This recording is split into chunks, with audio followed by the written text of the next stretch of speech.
Good morning students, welcome to my Vidya hub tutorials channel. जैसे कि आपको पता है रीजनिंग का क्रैश कोर्स चल रहा है। बहुत सारे चैप्टर्स जो हैं वो आपके ऑलरेडी अपलोड हो चुके हैं। मैंने एक पज़ल की सीरीज़ स्टार्ट की हुई है।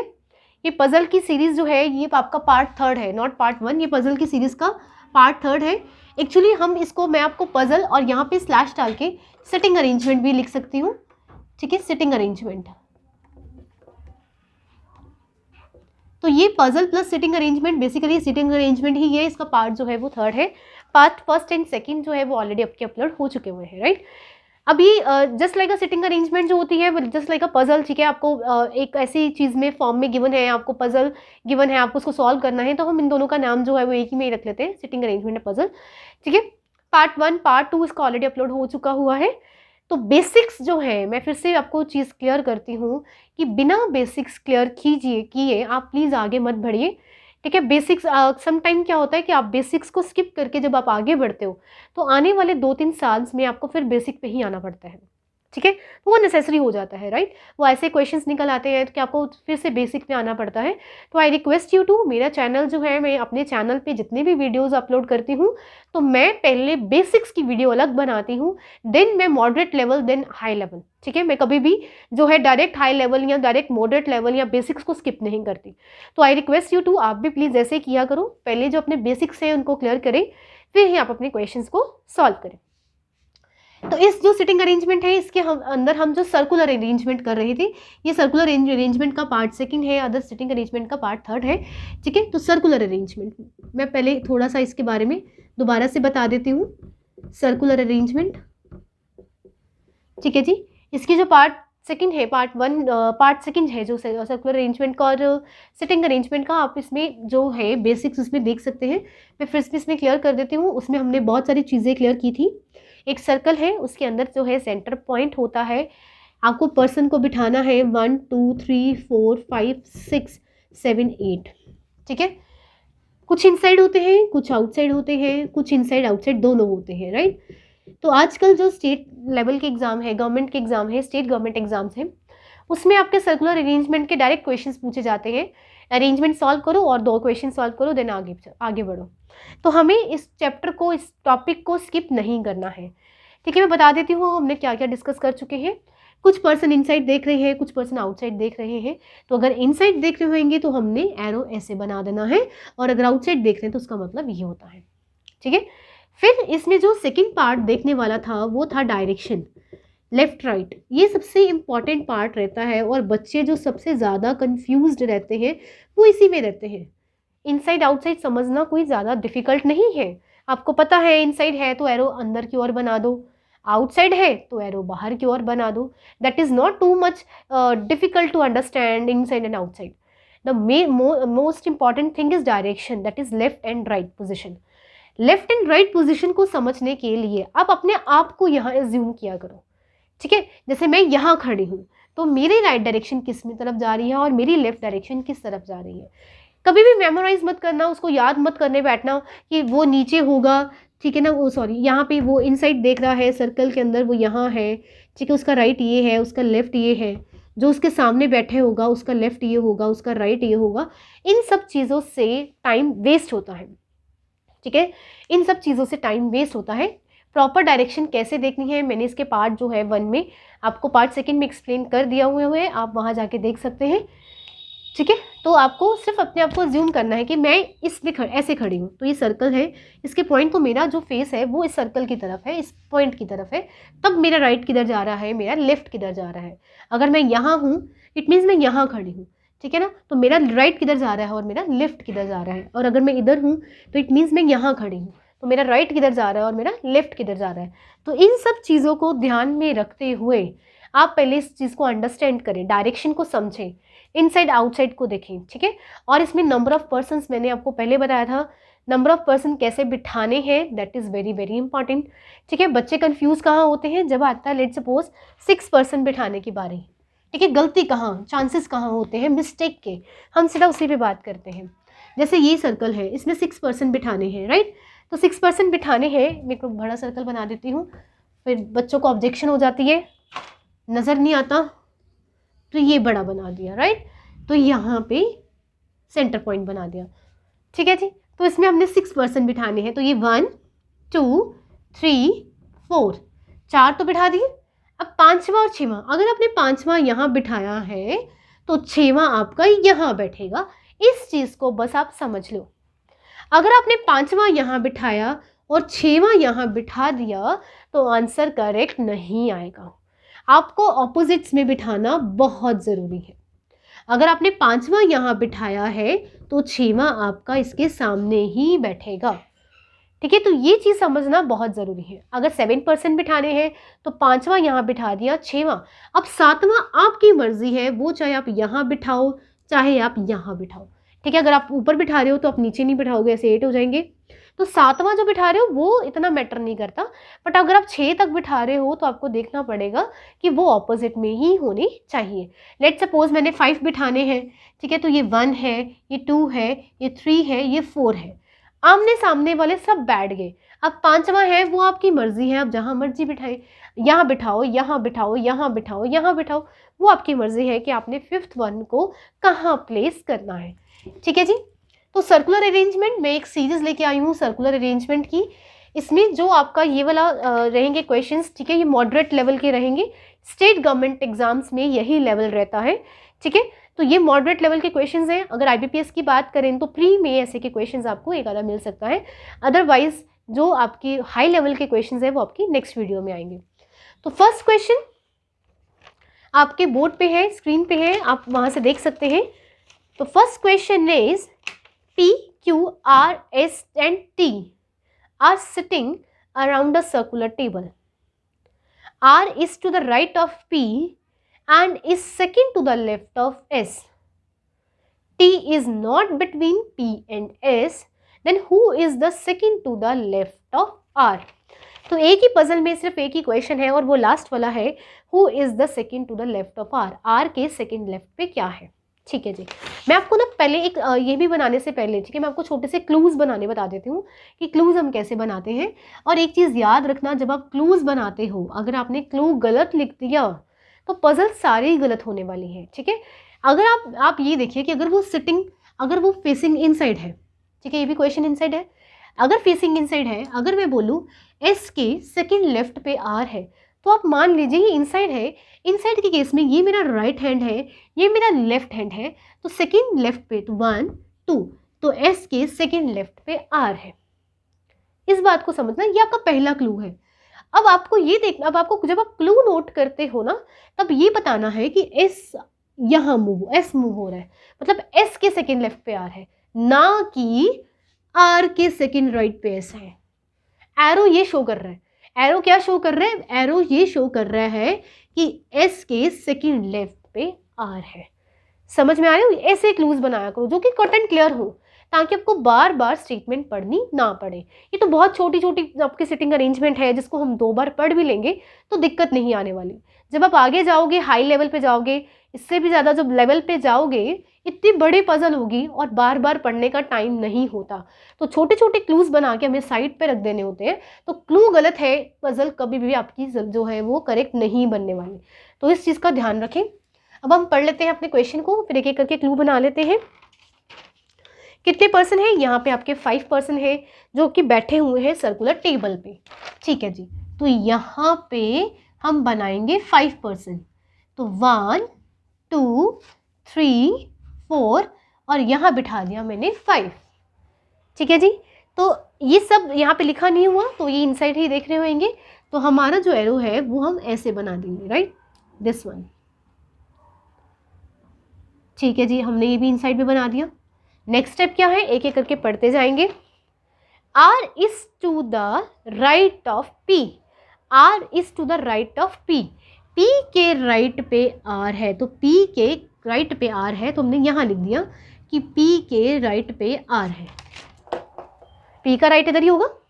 ठीक है जी, एंड इस second to the left of S। अब एंड है, मैंने आपको पहले ही बोला था, एंड और बट किसको डिनोट करते हैं? फर्स्ट पर्सन को डिनोट करते हैं। इस लाइन में फर्स्ट पर्सन कौन है? आर है या पी है? तो यहाँ पे फर्स्ट पर्सन आर है, तो आर की बात हो रही है। R is second to the left of S. जो ये आर बैठा हुआ है ना, ये एस के सेकंड लेफ्ट पे है, यानी कि एस यहाँ होगा, उसके सेकंड लेफ्ट पे आर बैठा होगा। आप समझ रहे हैं, ये मैंने दो लाइन को सिर्फ एक ही लाइन में कैसे लिखा है। ठीक है, पी के राइट पे आर था, एस के सेकंड लेफ्ट पे पी के राइट पे आर था और एस के सेकंड लेफ्ट पे आर है। ठीक है जी। T is not between P and S, T is not between P और एस, पी और एस के बीच में टी नहीं बैठना चाहिए। अब मैंने अपना क्वेश्चन रख दिया यहाँ पे, सिर्फ इस दो चीज़ों को मेरे को यहाँ पे सेट करना है।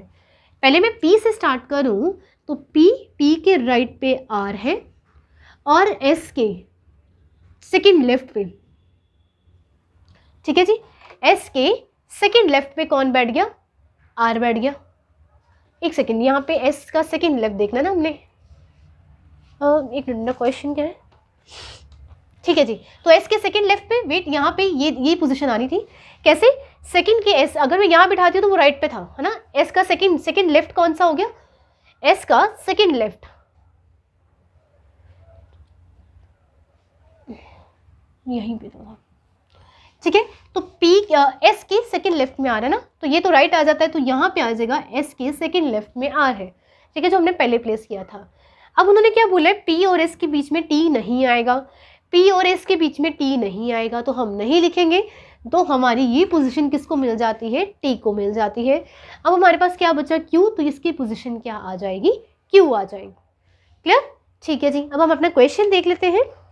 क्वेश्चन में क्या बोला है, who is second to the left of R, R के सेकेंड लेफ्ट पे कौन है, तो ये आर है, ठीक है। आर के, अब ये देखिए, मैंने अपने आप को ज्यूम किया तो ये राइट हो गया, ये लेफ्ट हो गया, तो आर के सेकेंड लेफ्ट पे कौन आता है, आर के सेकेंड लेफ्ट पे क्यू आता है। तो इस क्वेश्चन का आंसर क्या हो जाएगा, क्यू। ठीक है जी, पूरी पजल को सिर्फ इन दोनों में हमने क्लू बनाया है और क्लू बना के हमने इसको सेट कर दिया, और क्वेश्चन था आर के सेकंड लेफ्ट पे कौन है, तो वो है क्यू। अब हम आते हैं नेक्स्ट क्वेश्चन पे।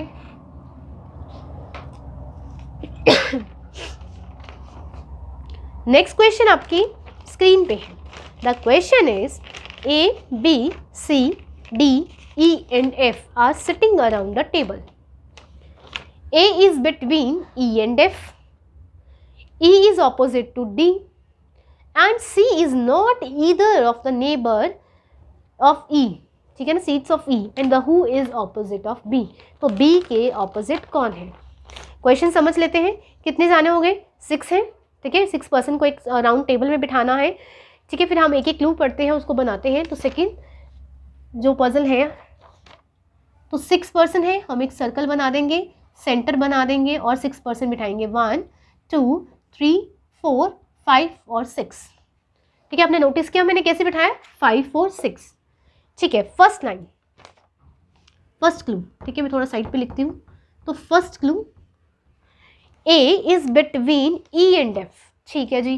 तो E और F के बीच में, ये समझ में आता है, हमें A बिठाना है, ठीक है। एक सेकेंड में लिख देती हूँ, E एंड F के बीच में A आना है। Second, E is opposite to D, D के ऑपोजिट कौन बैठेगा, E बैठेगा, ये भी समझ में आता है। C is not either of neighbour of E, E के नेबर C नहीं है, मतलब E के ना इस साइड पे C आना है ना इस साइड पे C आना है। Who is opposite to B, question आपके सामने है, Who is opposite to B, बस इनको सेट कर देना है। कैसे करेंगे, E के ऑपोजिट पे D बैठा है या D के ऑपोजिट पे E बैठा है। अगर मैं D को यहाँ बिठाऊँ, ये सारे इनसाइड है, पहले हम इनको एरोज दे देंगे ताकि हमें पता लग जाए कि सब इनसाइड है। D के ऑपोजिट E है, तो मैंने पहले ये बिठा दिया कि D के ऑपोजिट E है। आप ऐसे भी बिठा सकते हैं, D के ऑपोजिट E है, आप ऐसे भी बिठा सकते थे, D के ऑपोजिट E है, मैंने ऐसे बिठाया, D के ऑपोजिट E है, ठीक है जी। नेक्स्ट है E A F ने E A F ने इकट्ठे बैठना है ना। अब आप देखिए, E A F ऐसे भी बैठ सकते हैं, ठीक है, और E A F ऐसे भी बैठ सकते हैं। तो हमारे पास दो कंडीशंस आ रही है, राइट। तो हम सेकंड कंडीशन को भी साथ में लिखेंगे। तो मैंने छोटा सा सर्कल यहाँ बना दिया, और हम यहाँ पे सेकेंड कंडीशन भी 1 2 3 4 5 और 6 सेकेंड कंडीशन भी साथ साथ लिखते जाएंगे। तो यहाँ डी है, यहाँ ई है, ठीक है। एक में हम ये कर देंगे ई ए एफ बिठा देंगे और एक में हम कर देंगे ई ए एफ बिठा देंगे। क्लियर? उसके बाद ई का नेबर सी नहीं हो सकता, तो ई का नेबर अगर सी नहीं हो सकता इट मीन सी यहाँ नहीं आएगा, तो फिर सी यहाँ आ जाएगा। यहाँ पे देख लेते हैं, ई का नेबर सी नहीं हो सकता यानी कि सी यहाँ नहीं आएगा, तो सी फिर हमारा यहाँ आ जाएगा। ऐसे ही सिचुएशन बनती है, ठीक है। ये दोनों एक हिसाब से सेम ही जाएंगे, फिर भी देख लेते हैं, ठीक है। ई का ऑपोजिट डी है, ई एफ ए है, तो ई ए एफ है, यहाँ पे मैंने ई एफ बना दिया। ई जो है वो सी के ऑपोजिट नेबर जो है वो नहीं है, राइट। उसके बाद क्या बचा हमारे पास नेक्स्ट अल्फ़ाबेट बी, तो हमारा बी इस पोजीशन पे यहाँ बैठ गया है और यहाँ पे हमारा जो बी है वो इस पोजीशन पे यहाँ बैठ गया है, ठीक है। तो यही पजल बनी है हमारी, ओके। तो ये बन गया हमारा A F A E B C D F और ये बन गया हमारा ए एफ ई, ओके। अब हम क्वेश्चन को कैसे देखेंगे, अब आप देखिए who is the opposite of B, हमने बी का ऑपोजिट देखना है। तो यहाँ पे आप देखें बी का ऑपोजिट बी एफ आ रहा है और यहाँ पे भी आप देखें बी का ऑपोजिट भी क्या आ रहा है, आपका एफ आ रहा है। इट मीन्स हमारा जो आंसर होगा वो क्या होगा, एफ, ठीक है। तो who is the B is opposite, तो एफ आपका जो है वो आपका राइट आंसर हो जाएगा, एफ। डन, ठीक है जी। अब हम आते हैं नेक्स्ट क्वेश्चन पे।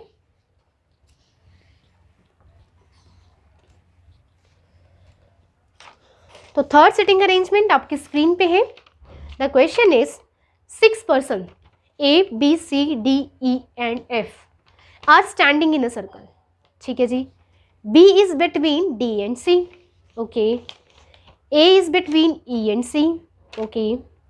F is to the right of D and who is between A and F, A और एफ के बीच में कौन बैठा हुआ है, हमें ये देखना है, ओके। 1 बाय 1 करके सॉल्व कर लेते हैं। तो थर्ड सोल्यूशन आपके बोर्ड पे है, कितने पर्सन है, 6 पर्सन है। तो यहाँ पे हम पहले 6 पर्सन बना लेंगे, तो यहाँ पे पहले 6 पर्सन आ गए, 1 2 3 4 5 6। एक एक लाइन को नोट करते जाएंगे। पहला है B is between D and C, D और C के बीच में B है, तो मैंने नोट कर लिया D और C के बीच में B है। ये मैं ऐसे क्यों लिखती हूँ, क्योंकि अगर यहाँ D है यहाँ C होगा, अगर यहाँ C होगा तो यहाँ D होगा, पर B की पोजीशन फिक्स है कि B ने मिड में ही बैठना है। डन। अब हम सेकंड देखते हैं। सेकंड बोला है A is between E and C, E और C के बीच में A बैठा हुआ है, ठीक है जी, ये भी हमने नोट कर लिया। नेक्स्ट है F is to the right of D, D के राइट में F है, ऐसे ही बोला है तो हमने D के राइट में F बिठा दिया, ठीक है जी। अब हमने इसको और क्वेश्चन नहीं मैंने पढ़ा, who is between A and F, और A और F के बीच में कौन बैठेगा ये हमें ढूंढना है। बस ये 3 चीज़ें हैं, इनको सेट कर देना है, पजल सॉल्व हो जाएगी। ये इनसाइड है, पहले तो इनके फेसेस जो हैं वो इनसाइड की तरफ कर लीजिए, ठीक है। तो ये पहले इनसाइड वाले आ गए, क्लियर। अब हम देख लेते हैं D जो है क्या था, F के राइट पे D बैठा हुआ है, यही था। एक सेकंड में चेक कर लेती हूँ, हाँ जी, F is to the right of D, D के राइट पे F बैठा हुआ है। तो D अगर हम यहाँ बिठाते हैं तो इसके राइट पे F यहाँ बैठ जाएगा। डन, ठीक है। तो ये हमारा क्लियर हो गया। अब उन्होंने बोला था कि D जहाँ होगा सेंटर में B और यहाँ C, अब यहाँ तो B नहीं आ सकता क्योंकि D B C ऐसे नहीं बैठ सकते, तो ऑटोमेटिकली यहाँ B होगा और यहाँ C होगा, तो ये भी सॉल्व हो गया, ठीक है जी। अब हम नेक्स्ट देख लेते हैं E C A, है ना, E A C, तो देखो कहीं पे भी कुछ नहीं है, C गिवन है, तो ऑब्वियसली यहाँ पे आपका A होगा और यहाँ पे आपका E होगा, ठीक है जी। आप देख सकते हैं पजल हमारी जो है वो पूरी सेट हो चुकी है, सिटिंग अरेंजमेंट जो है वो क्लूज के हिसाब से सेट हो चुकी है। तो क्वेश्चन था हु इज बिटवीन A और F, A और F के बीच में कौन बैठा है, तो ये आपके भाई साहब बैठे हैं E, that is your answer.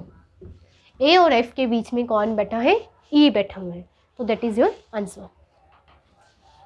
Now come to the next puzzle.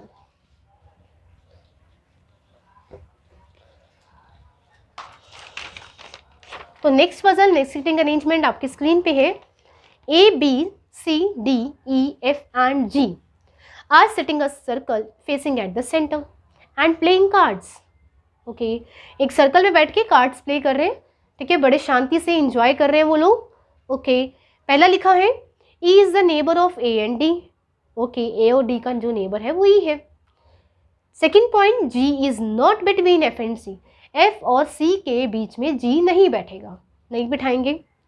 Third है F is to the immediate right of A. A के बिल्कुल ही साथ इमीडिएट राइट पे F बैठा हुआ है। डन, ठीक है, और आपको उसको प्लेस करना है। तो ये आपके कितने परसेंट है? 7% है। तो फोर्थ सोल्यूशन आपके बोर्ड पे है, तो मैंने सर्कल बना लिया, सेंटर बना लिया, तो 7%। 1 2 3 4 5 6, अब 7 आप जहाँ मर्जी बना दो, मैंने ऊपर की ओर बना दिया। सब इनसाइड है, ठीक है, तो इनका जो एरो पहले हम दे देंगे इनसाइड वाला, ठीक है जी, एरो दे दिया। अब उन्होंने क्या लिखा है एक एक करके नोट करते जाएंगे। पहले बोला है E is the neighbour of A and D। A और D का नेबर E है। इस लाइन को आप समझते हो कि E जो है वो नेबर है A एंड D का। तो नेबर क्या होगा? नेबर तभी होगा अगर यहाँ A होगा या यहाँ D होगा, यहाँ D होगा तो यहाँ A होगा। तो इट मीन्स E जो है वो मिड में बैठेगा इन दोनों के, ठीक है जी। G is not between F and C। F और C के बीच में G नहीं बैठेगा, इन दोनों के बीच में G नहीं बैठेगा। F is to the immediate right of A। A के इमीडिएट राइट पे F है, इसको तो हम अभी प्लेस कर देते हैं। A के इमीडिएट राइट पे F है। मैं हमेशा क्वेश्चन को यहाँ से स्टार्ट करती हूँ, ठीक है जी। और ये भी बड़ा इंपॉर्टेंट रहता है कि क्वेश्चन में लाइन कौन सी स्टार्ट करनी है। आप इसको पहले यहाँ प्लेस कर दो, ये वाली लाइन को, तो थोड़ा कॉम्प्लिकेट हो जाएगा। जिनकी पोजीशन फिक्स्ड है, पता ही है कि A के इमीडिएट राइट पे F बैठा है, तो क्वेश्चन को वहीं से स्टार्ट किया जी, ठीक है। क्लूज इतने सारे हैं, ये लाइन एंड में आई, आप यहाँ उठा के इसको पहले प्लेस करना शुरू कर दो तो वो गलत हो जाएगा। दैट इज़ वेरी इंपॉर्टेंट कि हाउ टू स्टार्ट। अगर स्टार्ट सही है ना तो आप with in a second question को निकाल सकते हैं। डन, तो A के इमीडिएट राइट पे F था, A के F था ना, इमीडिएट राइट पे F है, ठीक है जी। तो क्वेश्चन आपका है who is the second to the left of F, ठीक है। क्वेश्चन जो है second to the left of F है। ओके अब हम देख लेते हैं। अब क्या था, A कॉमन है, यहाँ से देखो, अब A E D ने बैठना है। A तो बैठ गया, E D तो यहाँ बैठ नहीं सकते, तो ऑब्वियसली यहाँ E आएगा और यहाँ D आएगा, तो ये आपकी इक्वेशन सॉल्व हो गई, बिल्कुल सही है। अब नेक्स्ट देख लेते हैं। नेक्स्ट है F और C के बीच में G नहीं बैठना। अब इस ध्यान को ध्यान से समझना, यानी कि F के यहाँ तो G तो बिल्कुल नहीं आने वाला है ना, F के यहाँ तो G बिल्कुल नहीं आने वाला। इट मीन्स जहाँ पे भी C बैठेगा वहाँ पे भी G नहीं आने वाला, ठीक है ना। तो ये चीज़ का जो है कंफर्म है कि जो G है वो इन सब के साथ नहीं बैठ रहा। इट मीन्स अब क्या करेंगे, अगर हम G को, आप देखें, अगर हम G को यहाँ बिठा दें, लेट सपोज, यहाँ तो आएगा ही नहीं, अब तो यहाँ G यहाँ आएगा या G यहाँ आएगा। अगर G यहाँ आता है, ठीक है ना, तो बचा क्या, C और B। इट मीन्स यहाँ C आएगा या B आएगा, यहाँ B आएगा या C आएगा। क्लियर। फिर आप देखो, अगर C यहाँ आ रहा है तो उसके नियर तो फिर G आ रहा है। आप समझ रहे हैं कि G की पोजीशन को कैसे देखा जा रहा है। मैं फिर से क्लियर करती हूँ हाउ। देखो, अब उन्होंने बोला था कि ना तो F के पास G ने बैठना है, ना तो C के पास G ने बैठना है। F के पास इधर तो A है, इधर उन्होंने बोला G बिल्कुल नहीं बैठ सकता, ठीक है जी। G यहाँ नहीं बैठेगा तो G इन दोनों पोजीशन में बैठ जाएगा, ऐसे ही होगा, ठीक है। अगर हम G को यहाँ शिफ्ट कर दें, ठीक है, दो एलिमेंट्स बचते हैं, कौन कौन से, C और B। तो यहाँ पे या तो C होगा या B होगा, यहाँ तो B होगा या C होगा। फिर आप देखें G तो फिर मिड में आ गया, वो तो फिर C के नियर आ गया। चाहे हम C को यहाँ बिठाएं तब भी G, C को यहाँ बिठाएं तब भी G। इट मीन्स G की पोजीशन यहाँ पे भी करेक्ट नहीं है। अब हमें G को यहाँ शिफ्ट करना पड़ेगा। यहाँ शिफ्ट कर दिया तो C तो भाई साहब अब बिल्कुल यहाँ नहीं बैठ सकता। क्यों नहीं बैठ सकता, C के नियर पे G ने नहीं बैठना था। ओके, तो C यहाँ बैठेगा। क्लियर। अब C अगर यहाँ बैठा है तो बचा हुआ एलिमेंट कौन रहा, B, तो वो हमारा यहाँ बैठेगा। समझ में आया। देखो कितना ट्रिकी सा था। अब जी की पोजीशन आप देख सकते हो कि जो पर्सन जिनको नहीं पजल्स में कन्फ्यूजन है वो तो जी की पोजीशन ही सेट करने में टाइम लगा देंगे। तो आपको ये दिमाग कॉमन सेंस वहाँ पे यूज़ करनी है कि जी को हम इन तीनों पोजीशन में कहाँ सेट कर सकते हैं। क्लियर? जी की पोजीशन सेट होगी तभी तो सी की पोजीशन सेट होती, सी की पोजीशन सेट होती तभी तो बी की पोजीशन सेट होती। तो दे आर इंटर रिलेटेड, तो इंटर रिलेटेड हुए हैं तो आपको पहले जी की पोजीशन सेट करनी थी, फिर ऑटोमेटिकली सी यहाँ नहीं आता तो सी यहाँ आता, सी यहाँ आ गया तो बी यहाँ आता। अब क्वेश्चन में था कि एफ के सेकेंड लेफ्ट पे कौन है, ठीक है जी। तो एफ के सेकेंड लेफ्ट पे आपका क्या है, ई है। तो यहाँ पे आपका आंसर क्या आ जाएगा, ई। ठीक है जी।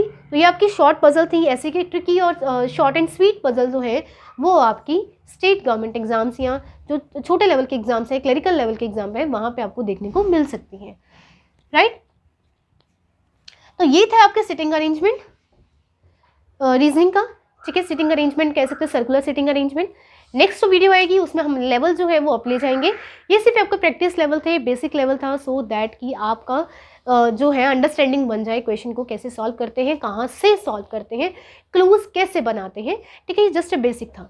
आगे की वीडियोस मैं आपके लिए लेके आऊँगी। अगर आपको मेरी वीडियोस अच्छी लग रही है, मेरा कंटेंट अच्छा लग रहा है, वे अच्छा लग रहा है, प्लीज़ इस चैनल को लाइक एंड सब्सक्राइब ज़रूर करें और इन वीडियो को उन बच्चों तक ज़रूर पहुंचाएं जो घर बैठ के अपने एग्जाम्स की तैयारी करना चाहते हैं। Thank you.